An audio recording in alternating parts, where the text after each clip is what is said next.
Yo, what is up? I'm back with another reaction. This time we'll actually be diving into something completely not Warhammer or Warhammer Fantasy related at all.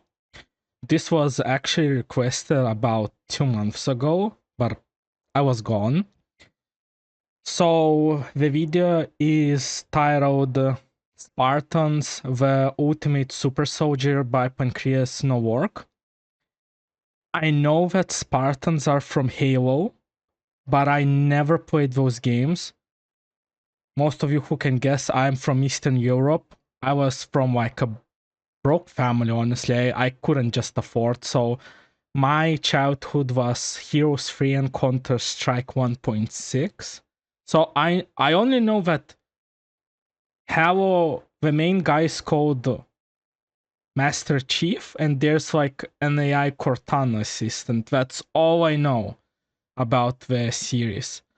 So, as always, before we start, the original video is pinned down in the description down below. Please support the original creator, and let's begin the reaction. A staple of science fiction is the super soldier. A person who was once just a regular fella like you and me, taken and pumped full of all sorts of stuff, given the best armor available, and then told to get out there and start taking names. I would just die.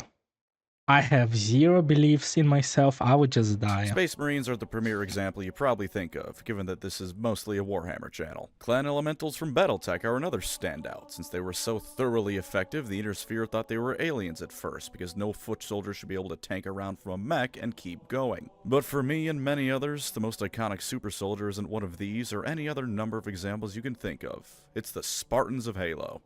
My super soldier would be Skeleton Warrior from Heroes 3. Men and women jacked up on all sorts of enhancements as children, told to complete the mission at any cost, and accidentally becoming the saviors of humanity along the way. And there's a lot going on with them. The Spartans of Halo are more than just the Master Chief or Noble team. There's a history to them that's interesting to talk about and look at. Because it's been a while since I've last gushed over Halo, let's look at the history of the Spartans. But I have to say that design looks super cool. I still remember I was like, when I was a kid, I used to see like a lot of posters, or I would buy those gaming journals because they would have like those hacks in them, like GTA San Andreas cheats, you know, in those like not comics, those journals, and I would always see these guys. Everyone's favorite orphan super soldiers. One thing about Spartans before we begin, though, is that they had the best armor around. And while you probably can't get yourself authentic Mjolnir armor, you can get yourself some of the finest athletics wear around with Fabletics, the sponsor of this video. Fabletics, like I said, makes the best I just like that the word Fabletics have word blet in it. athletic wear around. Because Fabletics makes clothes that aren't just suited to running, sports, or anything else. They look and feel good, too. Case in point, my favorite outfit I've been sent yet. The fundamental hat, year-round terry hoodie, 24/7 tee, and year-round terry shorts. It looks nice so you can wear it wherever, and it feels great so you can throw it on anytime. Clues in the name, after all, this bad boy's great any time of the year. It's nice and light too, so you aren't going to be sweating to death in the summer heat. And with the VIP program, you can get this and plenty more fantastic outfits. As a nice way to welcome you in, it gives you 80% off on the whole site, which is a great deal if I've heard of one. You can save up to 50% daily as a VIP, and each month you even get a free credit for a 2-piece outfit or any other product up to $100. All of this is to say nothing of how you can get early access to outfits, monthly drops, and plenty more with a VIP membership. Early But I access know the to money outfits. talks, so how about I sweeten things up a bit for you? If you use my link in the description and pinned comment, you can get not only all of those wonderful deals above on these fantastic outfits, but 80% off the entire damn site when you sign up to be a VIP. 80%! Forfeit! Wait, it's his discount look. Holy. That's a lot of money saved on the best athletics wear you can find. So what are you waiting for? Sign up for Fabletics today so you can... You know, as Eastern European, it's like, I feel like growing up, it was either your Adidas or Nike. That's all. Look and feel your very best. But now you can be a bled. bled. Way out. Mix things up a bit. The Spartan project does not begin with the Master Chief and all the other Spartan-IIs. The clue to that is in the name. He's a Spartan-II. For there to be a second version of something, there has to have been a first. This is groundbreaking stuff here I'm presenting to you right now, and I don't think it's better, trust me. The first iteration of the Spartans was in the Orion project, which initially... They look like... Okay, this is gonna be sounding bad, but they look like Nazis who are in was Wolfenstein. only ever referred to as such. The Spartan-II project caused it to be retroactively named the Spartan-I project, but the soldiers here were all known as Orions. Its origins were actually in the 2300s, with at least 5 test subjects taken in to be part of Phase 1. Prior to this, there were a few small examples of chemical enhancements given to soldiers, and while they were only a step above giving a dude PCP and telling him to go nuts, they proved that creating super soldiers was a viable option for the military. The project, however, was shelved due to lack of funding, poor results, and just generally being kind of shit all around. The Basic augmented stuff. soldiers were all reintegrated back into the military, so it couldn't have gone that badly, but they also all died within a year due to undisclosed reasons. When the Office of Naval Intelligence is refusing to disclose reasons, that's code for everyone involved being taken out behind the shed and Also, I never played this Call of Duty, but I've seen my friend play this, and I remember I was watching him play, and this thing happened, and I was like, damn,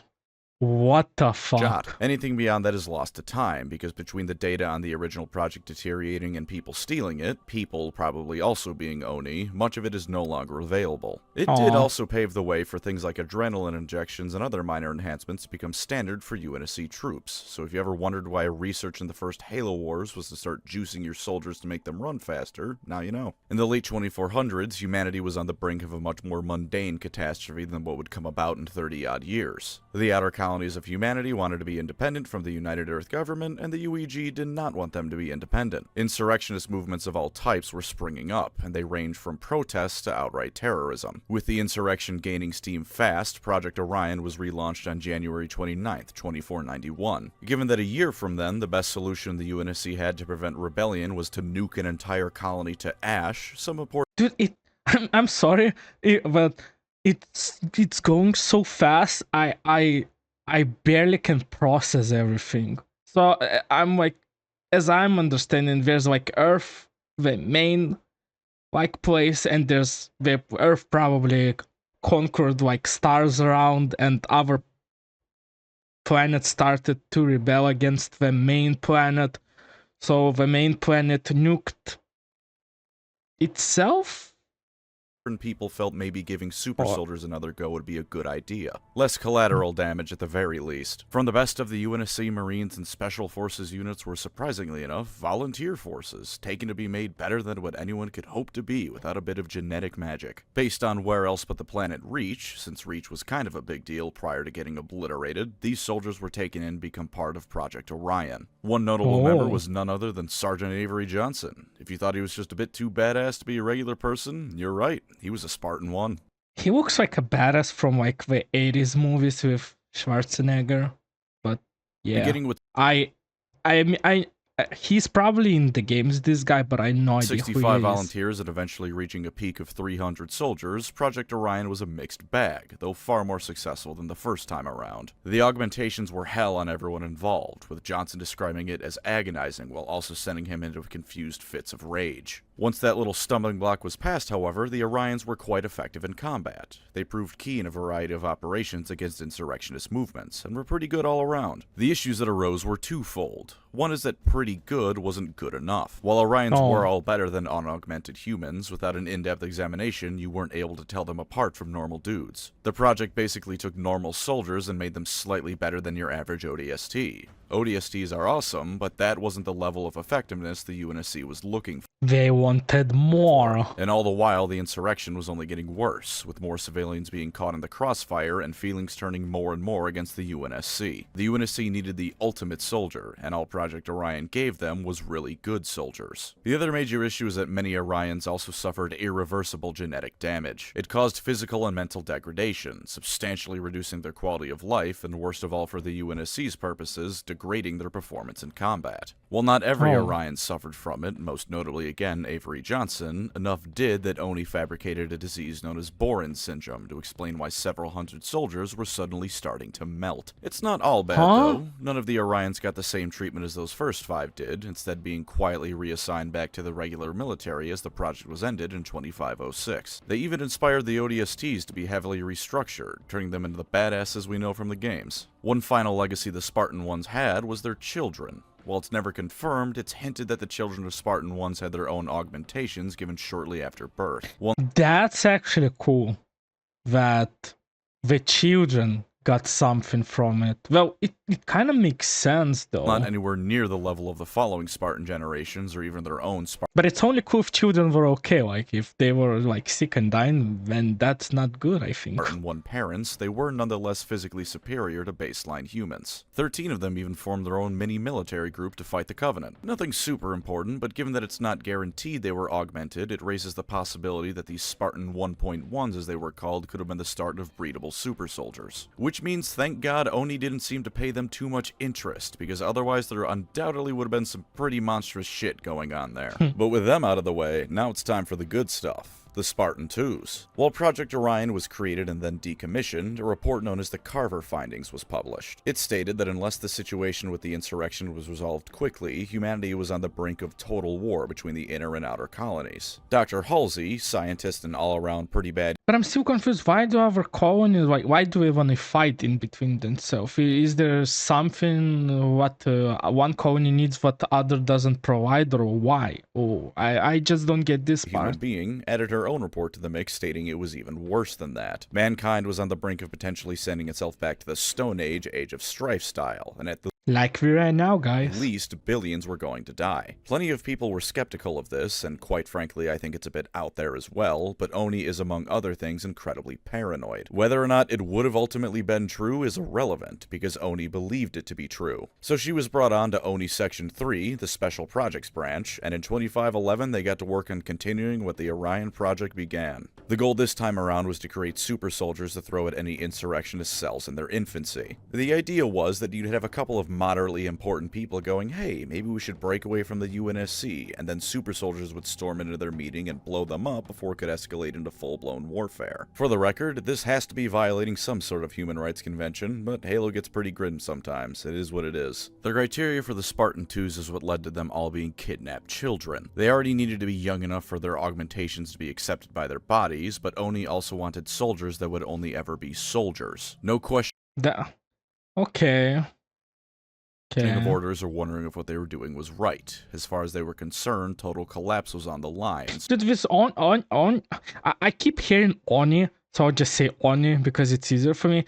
Oni seems like an asshole. Not gonna lie. All morals were promptly thrown the entity Oni, not some guy named out Oni. the window. They also needed to be as close to perfect as you could get. No history of disease or anything like that in their family, and the kid needed a competitive and go-getter spirit. The kind of thing that would make a kid the protagonist of some cheesy coming-of-age movie if they weren't about to have their lives stolen from them by shadowy government agents. So Oni set out, found 156-year-old children, which was later cut down to 75 children, and kidnapped them. Their family names were erased, and they were only ever referred to by their first name and a number. Those kids were then put through special ops grade training regiments, pushing them to their absolute limit. Chief Petty Officer Franklin Mendez oversaw the training, and he put them through the ringer. Day after day, the most grueling training imaginable happened to them, and Mendez was oftentimes a brutal teacher. In spite of Oni wanting brainwashed soldiers, he did also make sure to do his best to instill duty, honor, and respect into the Spartan. Oh. Damn. Okay. Trying to teach them between right and wrong, as well as how to kill. I'm sure this was all overseen by Oni, of course, to make sure the weapons and training wouldn't have too many moral objections to murdering civilians. The Spartans, for their part, would come to consider each other as family, having an almost telekinetic bond with each other from how familiar they became with their fellows. This all came to a head when the Spartans reached the age of 14 and 25, when they would receive the augmentations that would make them true super soldiers. Now remember how in the Orion project, Avery Johnson described it as agonizing, and how those augmentations were ultimately only a slightly noticeable boost to their effectiveness? We'll take those, double them a few more times, and instead of it being done to train soldiers, it's being done to children. Despite being completely unconscious, the Spartan candidates were wrought with intense agony. Each of the augmentations they received had its own special kind of pain, which makes me wonder if they ever got into arguments over which augmentation was the worst. Out of the 7... I think, like, Space Marines have it easier, but don't Space Marines also undergo the surgery when they're kids?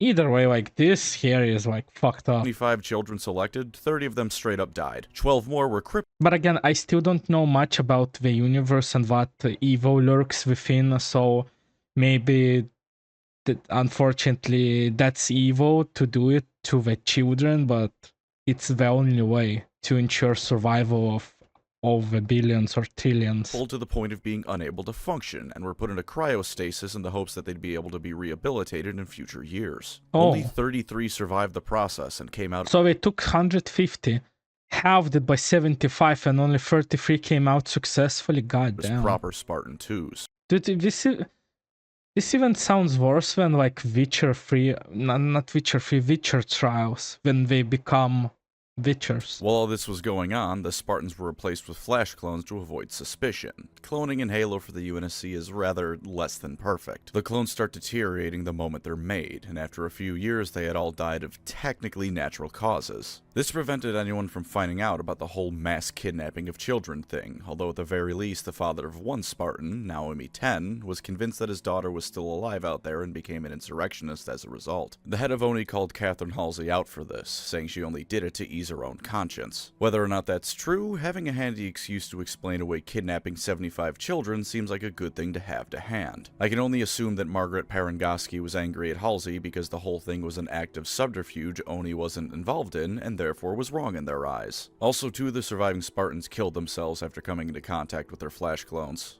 This video sure is cheery, innit? Anyways, tempting as it is to send you all to another. So far this video is just grim dark, bro. Another video I listed all these augmentations in, so I have less work to do. That's a level of laziness I haven't quite reached yet. So I'll speedrun it instead here, because let's be honest, listing off augmentations is a bit dry. Material was grafted to their bones to make them basically unbreakable, muscle tissue was made more dense, and lactic acid recovery time was significantly reduced, which means Spartans get no post-workout ouchies.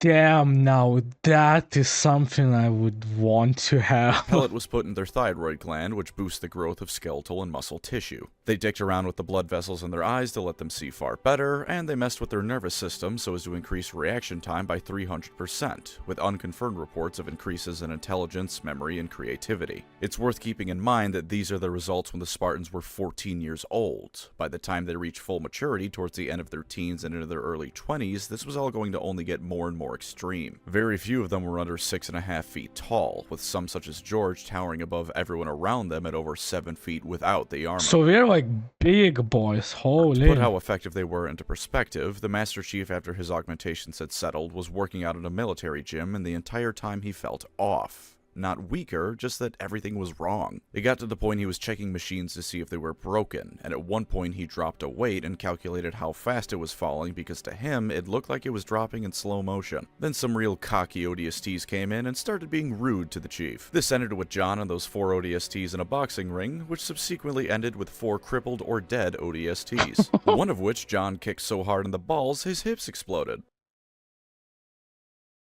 I'm not making that up. At age 14, Spartans were mopping the floor with the best soldiers mankind had to offer, and they weren't done growing yet. I don't even just mean that in a metaphorical way, like with the experience of battle and whatnot. Puberty doesn't end at 14. These bastards had at least a couple more years of physical growth in them. Their psychology was also the sort of thing a shrink would have nightmares over. Oni initially just wanted to brainwash the poor kids, but Halsey objected. Well, they were weapons. Halsey seems like a good person. They were also soldiers and needed to understand the gravity of the missions they were sent on. Certainly still some brainwashing, but less so now. They commonly stuck together and frequently avoided contact with non-Spartans, being a bit alienated from the common man. They didn't hold what happened to them against anyone, they thought of it as both necessary and what they were born to do, which is one of the most depressing things I've read in a while. That being said, the trauma of what was done to them and the enemy they'd soon face would weigh down on them, as it would anyone. Speaking of the average person though, Spartans were generally regarded with a mix of reverence and disgust. Because on the one hand, when a 7-foot-tall maniac comes rocketing out of nowhere to rip a brute in half just as it's about to turn your entire squad into a stain on the ground, a bit of hero worship is gonna be natural. On the other hand, the Spartans are described almost like the Eldar are over in 40k. They move with a grace and precision that feels almost unnatural, like they crawled right out of the uncanny valley. They made people... I think just that regular soldiers that get jealous, maybe, I don't know. Feel uncomfortable to the point that many people were afraid of touching a Spartan, also sort of like how Eldar view Harlequin solitaires. ODSTs in particular felt bitter about the Spartans, feeling like they were getting all the glory while the ODSTs did the true work, among other grievances. The Spartans for their part didn't really care about this. That was the sort of thing that wasn't related to the mission, so they just ignored it. They could interact with other humans normally on occasion, though. Fred 104 had a bit of a sense of humor, and even joked about how it was more of an operational bug than a feature once. And Jerome 092, who was actually one of the washouts but was able The names are very to be weird. reintegrated and turned into a Spartan proper, was actually good friends with Sergeant Forge aboard the Spirit of Fire. They got into a fight on the mess hall of the ship once, which, according to Halo Wars, resulted in a broken chair, a hole in the bulkhead of the ship, and the shipboard AI having to tell both of them to knock it off. They would always eat together after that. As an aside, Jesus Christ, Forge, maybe it wasn't just bravado when you said you would have kicked his ass the first time if the lady hadn't stopped you. Man got into a fist fight with a Spartan and came away from it with a new lunch buddy instead of in a body bag. Also, I'm glad that Jerome has a history of using chairs in combat. After several iterations of the armor, they also He's like WWE wrestler. finally received the Mark IV Mjolnir power armor towards the end of 2025. Marks 1 through 3 were prototypes that were ultimately flawed, with the Mark IV being the first one that could be feasibly used outside of testing. It weighs 1,000 pounds, has just about every single piece of military equipment you could think of inside of it, vacuum sealing, and a whole bunch of other sci-fi stuff to ensure that the decades-long investment inside the thing wouldn't bite the bullet the moment some random schmuck with a gun pointed it in their direction. It also significantly multiplied the strength, speed, and reactions of whoever was wearing it, something only Spartans could effectively handle. When a normal person got in it for testing, it boosted his movement so high he accidentally started breaking bones with how fast he was going. When That's scary, though. he was twitching and spasming from the incredible pain he was in, the Mjolnir armor augmented those twitches and spasms until he eventually died because it made him so fast his body physically couldn't keep up with itself. Spartans were the only one capable of wearing Mjolnir without killing themselves, and it boosted them to even greater heights. Yeah, I think those extra muscles and stronger bones definitely helped with that. This was very For regular soldiers, though, and these probably are one type of enemy.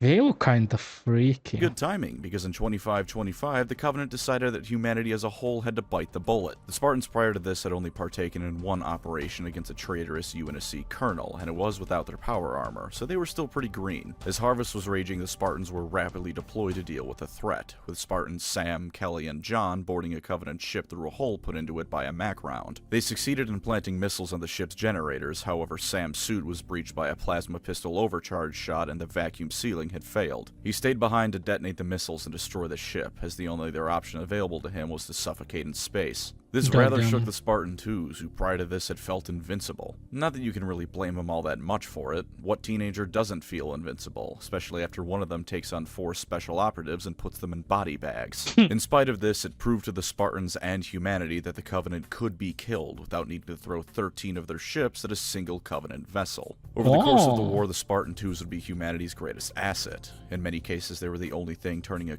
Dude, I like this is what whenever I play games like this, if there's a heavy class, it's the first thing I take.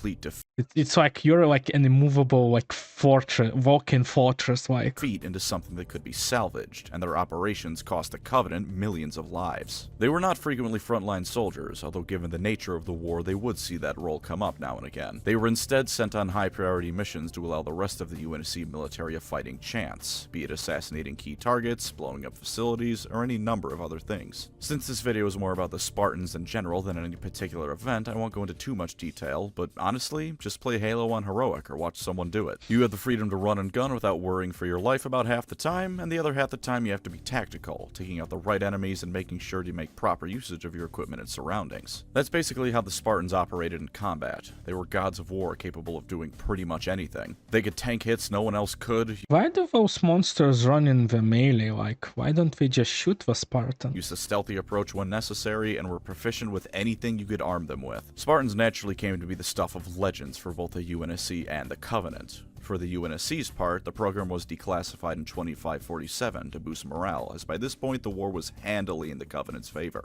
They left out the whole thing about kidnapping children to make them, but revealed the fact that humanity had these genetically enhanced super soldiers that were wiping the floor with the Covenant every time they went to battle. Even prior to that, though, their exploits were talked of with reverence among the armed forces at the very least, because people aren't going to stay quiet when they see a 7-foot-tall person flip a warthog over and then beat an alien to death with it. Oni was quite upset with both this this and the declassification of the Spartan program in general, because being honest is anathema to them, but they were forced to recognize how important they were for keeping morale up. They did in response put into motion Directive 930, which is where you get that oh-so-iconic line from. Spartans never died, George. They're just missing in action. The directive states that when a Spartan has been That's actually a cool quote. confirmed as dead, they're to be listed as missing in action. The news of a Spartan dying would have been a horrible blow as humanity realized their most legendary soldiers were just as mortal as anyone else, so as to be kept quiet to the public. The Covenant, for their part, referred to the Spartans as demons. For most of them, this was a moniker of fear. A Spartan could show up in the dead of night and turn an entire Covenant base into a mass grave, something the aliens were rightfully terrified of. Elites called them much the same, but with a bit more respect. Their whole shtick is being the honorable warrior race, so they gave their soldiers their due credit. By the end of the Human Covenant War, only 16 Spartan-IIs were known to have survived, although it Oh, out of 33, damn, so we lost half. was a little bit higher than that. Red Team, for example, wasn't among the known survivors as they were aboard the Spirit of Fire, which was listed as having been lost with all hands. But still, slowly but surely, they were dying, and despite their best efforts, they weren't enough on their own to prevent the UNSC from losing the war. There just wasn't enough Spartans, and when it came to space battles, their legendary battlefield prowess didn't matter all that much. The Master Chief as well as some other Spartan-IIs blew up the Covenant station known as the Unyielding Hierophant, as well as a few hundred ships along with it. Unfortunately for humanity, when the Covenant's only response is to warp in another massive battle group of ships, the writing is on the wall that the Spartan-IIs aren't enough. Humanity needed more of everything. Ships,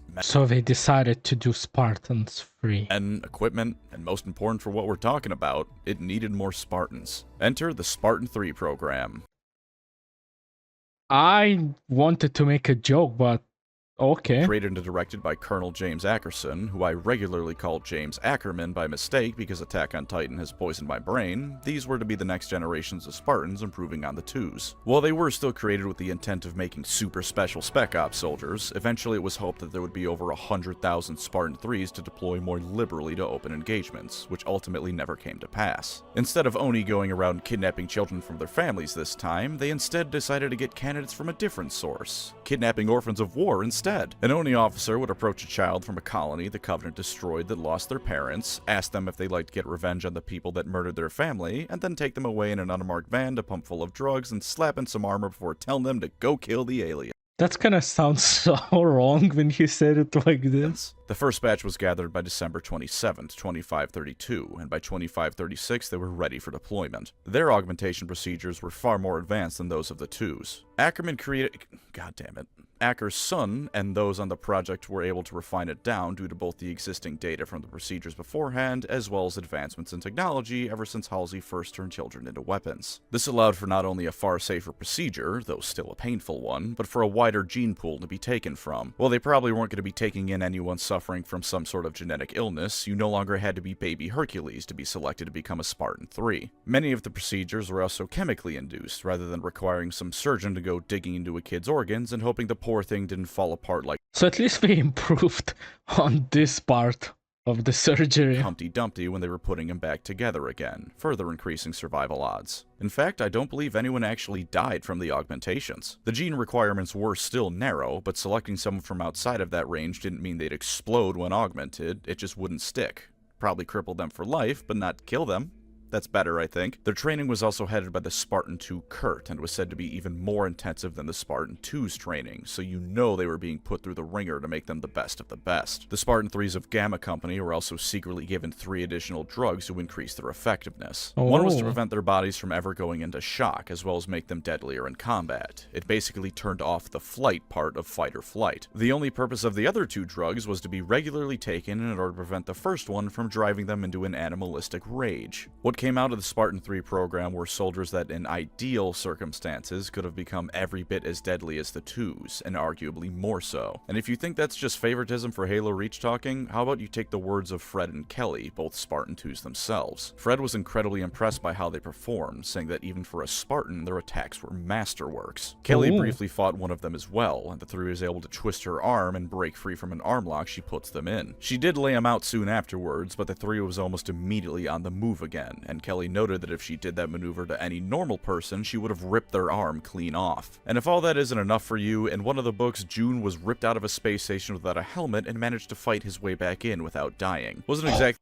Okay, that's cool. Feeling in top condition after the fact, but that's more than any of us could say in that situation. The issues for these Spartans' performance instead comes not from the quality of the threes themselves, but from both the quality of their equipment as well as the situation surrounding their creation. See, Oni didn't strictly speaking want the next generations of Spartans to be just the twos but better. For all their effectiveness, the twos were an incredibly expensive and time-consuming investment, each something the UNSC had little of as the Covenant pushed deeper and deeper. So while the increase in acceptable candidates and vastly increased survival rates were because of advancements of technology, almost everything else about the Spartan-IIIs were because they weren't to be the legendary super soldiers. They were to be expendable. The majority of Spartan-IIIs were equipped with semi-powered infiltration armor, or SPI armor. So you didn't have better armor? It did give the wearer a boost to their strength and speed. It was nothing compared to the massive gains Mjolnir provided. I'm not talking something hypothetical like, it's only a 250% boost compared to a 300% boost. That kind of thing would only matter to Hearts of Iron 4 players. The boost was so much lesser that normal people could wear SPI armor without their nervous system collapsing in on itself. Oh, that's cool. So even regular people can like put it on like and not die. It had a built-in camouflage system, it lacked energy shielding, and the armor itself was far less durable than Mjolnir was. While one can make the argument this was done as a result of different operational doctrines between the 2s and 3s, the main reason this was the case was simply because of budget. You could make 100 suits of SPI armor for every suit of Mjolnir you made, end of story. At the end of the day, it was basically souped-up ODST armor, and in fact, some of the tech used in it was also used in experimental ODST suits without too much modification being needed.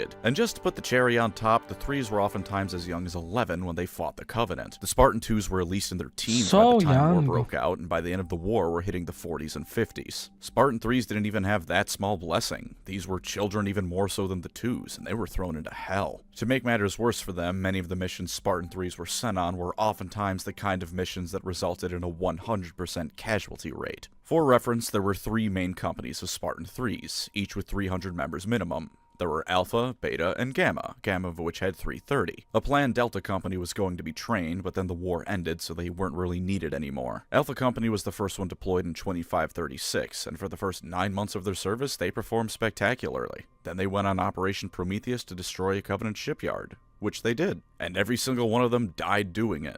Some were taken off for being especially valuable operatives, but everyone else was thrown into the meat grinder. Beta Company would suffer a similar fate. They had some time of absolutely stellar service against the Covenant, but because Spartan-IIIs were designed with suicide missions in mind, most of them came to an abrupt end at Operation Torpedo. Same case as before, particularly skilled members were taken off the mission, everyone else sallied forth and died.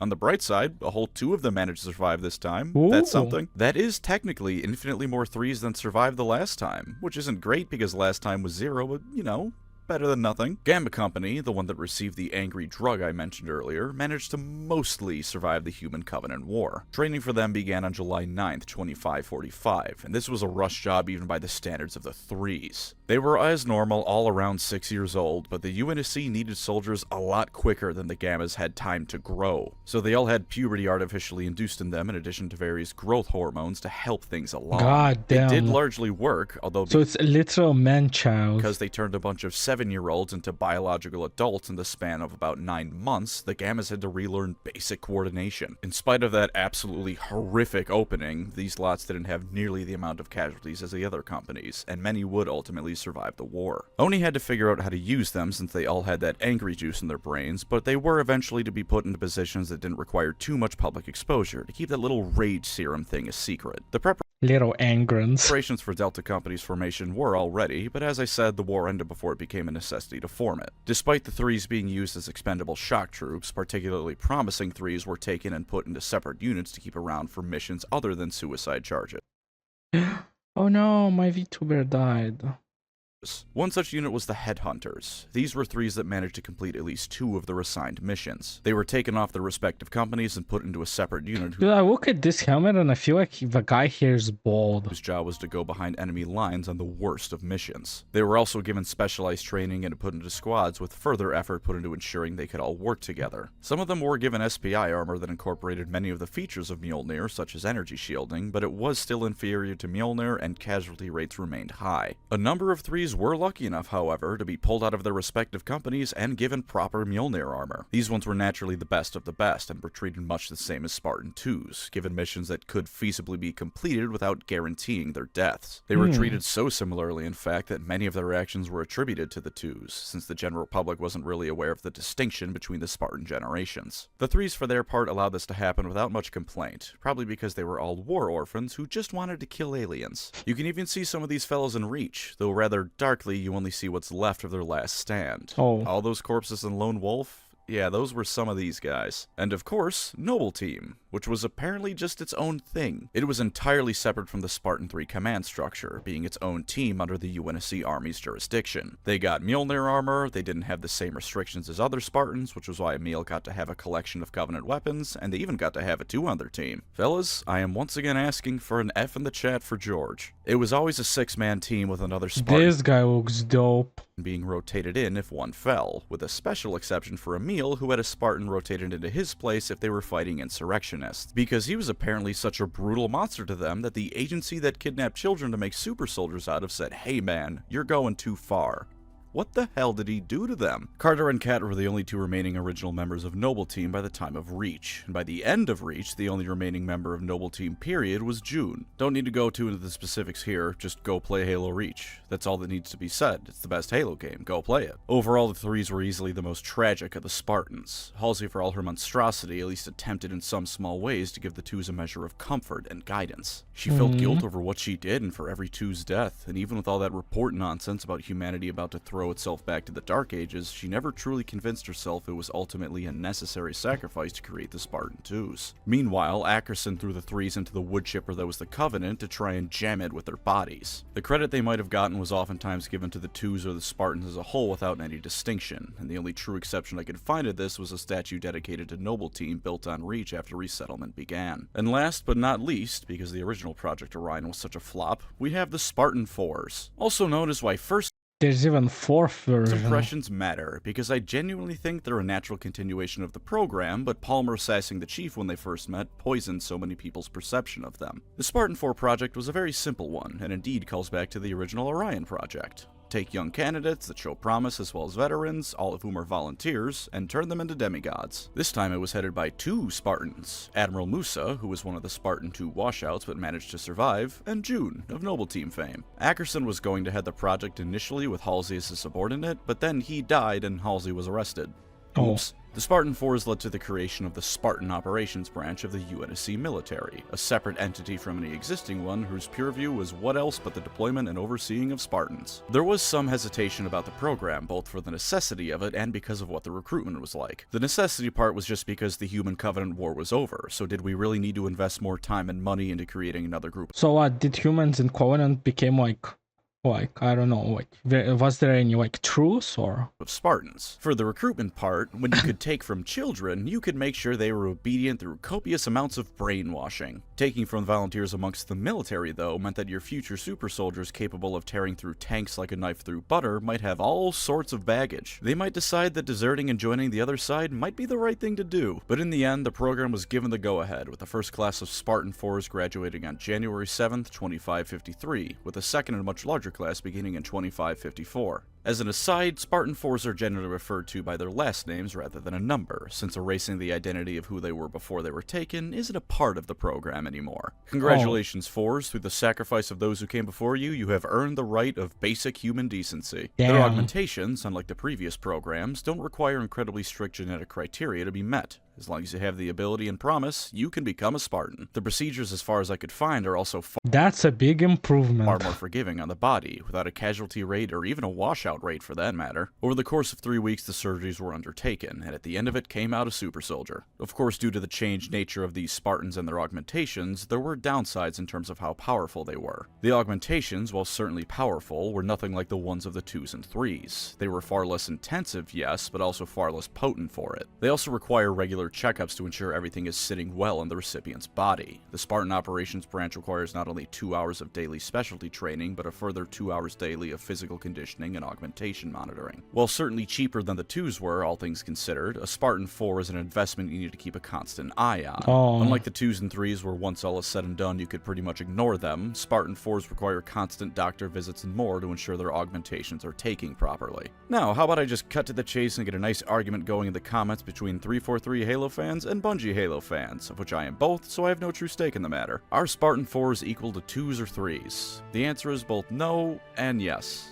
As I said, their augmentations aren't equal. I don't think this is a bad thing lore-wise, because a natural part of the program being made public and more widespread would involve not killing everyone who wanted to become a Spartan, or kidnapping children. They're mass-producing Spartans in a way that's not born out of desperation. The UNSC can afford for them to have a little bit less kick. I think that's a win. But it does mean that out of armor, a 2 or a 3 is going to ragdoll a 4. But in comes Gen 2 Mjolnir armor. This was a massive upgrade from what the previous Spartans wore, and when wearing it, a 4 is in many ways an equal to their previous generations. It's why in Halo 5, for all the travesty that game's single player was, Locke was unfolded by the Chief in all of 3 seconds. Of course, I don't see the reason why the remaining 2s and 3s can't be given an equivalent so they can keep being the best, so, you know, there's that. Seems like that would also be a logical step to take, which maybe they have and I just haven't found that bit of lore. Or maybe they haven't because something banished, something endless. There is also the simple matter of experience. The 2s were formed when humanity was about to tear itself apart, and the 3s were formed during the Human Covenant War. Those who remained after it saw conflict the likes of which the 4s never did as Spartans, and that's something that can only ever be rectified with time. If nothing else though, how about I just let Edward Buck tell you how he sees the respective Spartan generations. When he was an ODST, people said if he was any better he'd be a Spartan, and he fought through almost the entirety of the war. You can safely assume this man knows what he's talking about. He also is a Spartan-IV now, so that's some pretty first-hand experience. In the novel New Blood, Buck talks about the Spartan generations and likens them back to Greek myth. He calls the Spartan-IIs not just gods, but titans, towering above every single person around. They were heads and shoulder above everyone else, which is also a literal statement since they were tall. They could do things normal people couldn't even hope to imagine achieving. Quite a bit of humility coming from a former ODST with that whole rivalry thing they had. The 3s, meanwhile, were the gods. Not quite as good as the 2s, but in his own words again, their capabilities were just within the realm of imagination,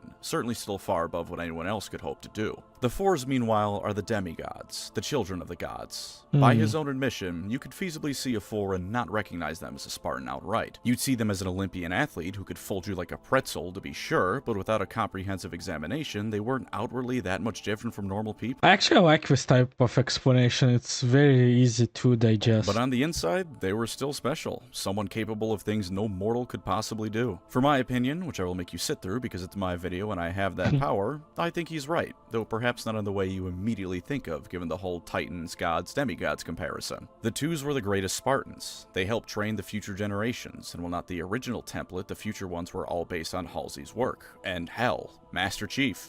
Don't really need to explain that one, do I? But as much as it was from their abilities, they're also the greatest because of circumstance. The UNSC and ONI treated them as almost sacred assets. A Spartan-II is not something to be wasted. In no ways were they expendable. They were the ones with the legends built up around them, the myths about them being completely unkillable no matter what, the heroes that would save humanity from the Covenant. The 3s, meanwhile, certainly had the potential to be better than them, but that wasn't their intended purpose. They were simply to be thrown into the fire to complete the mission. Coming back alive was just a bonus. They weren't treated as a prized possession to be used sparingly. They were thrown at a problem in relatively speaking massive numbers until the problem went away. The 4s, meanwhile, come from you and me. Regular people who've got the guts and drive to become something greater. Regardless of how fans might feel about them, in universe, they're Spartans at the end of the day, capable of feats you and I could never hope to perform. They still give people hope that humanity can face the dangers of the universe and come out on top.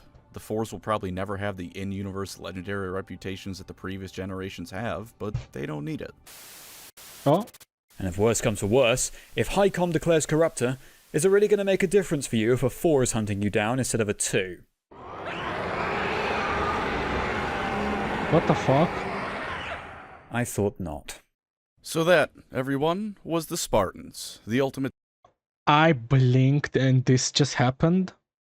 super soldier in all of fiction, and no, I'm not willing to debate that. No amount of versus power level scaling arguments are going to undo the nostalgia that's been building in me since I picked up Halo 3 for the first time. Thank you as always. It's sad because I don't get to experience like this. I never played those games. My wonderful channel members, you were the horrific, If you guys don't mind, procedures I'll to my skip a bit. Spartan-IIs and game night.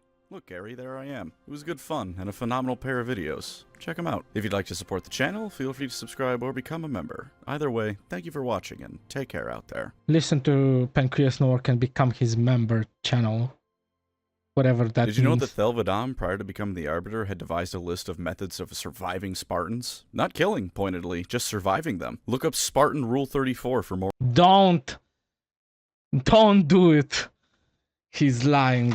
It is bad. Don't look it up.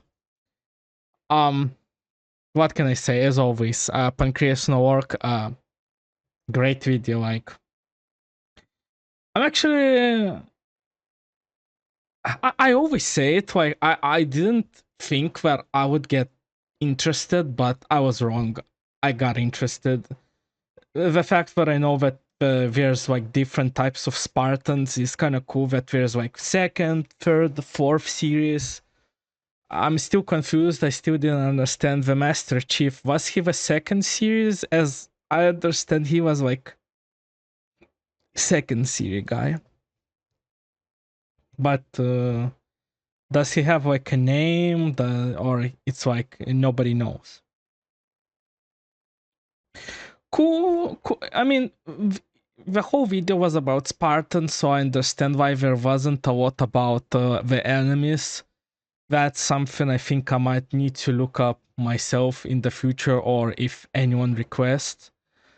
To the person who recommended this video, I'm sorry, it's been 2 months, I don't remember who it was, but I really enjoyed it. Might actually consider doing some Halo videos, so if you guys know any Halo YouTubers who makes like war type videos about it, please leave them down in the comments, the video and the channel name, so it would be easier to find. Sometimes YouTube deletes comments. I don't know why it isn't me. I do not touch that those settings. Thank you for watching my reaction. Take care. Ciao, cacao.